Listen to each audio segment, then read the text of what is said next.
We continue our journey with the holy words of W.E.B, DuBois, and James Cone. And now we're reading specifically selections from Cone's final books that I wasn't going to tell nobody. We're reading today from chapter 3, you ought to have been there, A Black Theology of Liberation. "You don't mean that, do you?" asked John Bennett, the president of Union Theological Seminary, as we sat in his office about a month after I'd begun teaching there.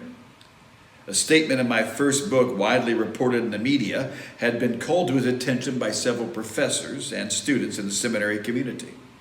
He was referring to my claim that the white church is the Antichrist. "That's hyperbole, isn't it?" he asked anxiously. "Absolutely not," I replied firmly. "I mean it literally, every word of it. White supremacy," I said, "is the Antichrist in America, because it has killed and crippled tens of millions of black bodies and minds in the modern world. It has also committed genocide against the indigenous people of this land. If that isn't demonic, I don't know what is. White supremacy is America's original sin."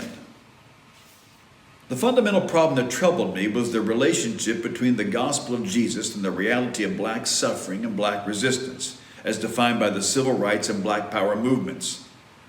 I wanted to construct a black theology, a theology that would be black like Malcolm and Christian like Martin. What did the Christian gospel mean in the political context of the Negro struggle for justice, Martin, and the cultural fight for black dignity and self-respect, Malcolm? That was the central question as I wrote Black Theology and Power. But in my next book, I wanted to go deeper into the meaning of liberation and blackness. The first sentence I wrote startled me. Christian theology is a theology of liberation. No one had ever said that before. It became the core of my theology. I knew I was right because it felt true. Christianity is essentially a religion of liberation. The function of theology is that of analyzing the meaning of that liberation for the oppressed community, so that they can know that their struggle for political, social, and economic justice is consistent with the gospel of Jesus Christ. Any message that is not related to the liberation of the poor is not Christ's message. Any theology that is indifferent to the theme of liberation is not Christian theology. In a society where people are oppressed because they are black, Christian theology must become black theology.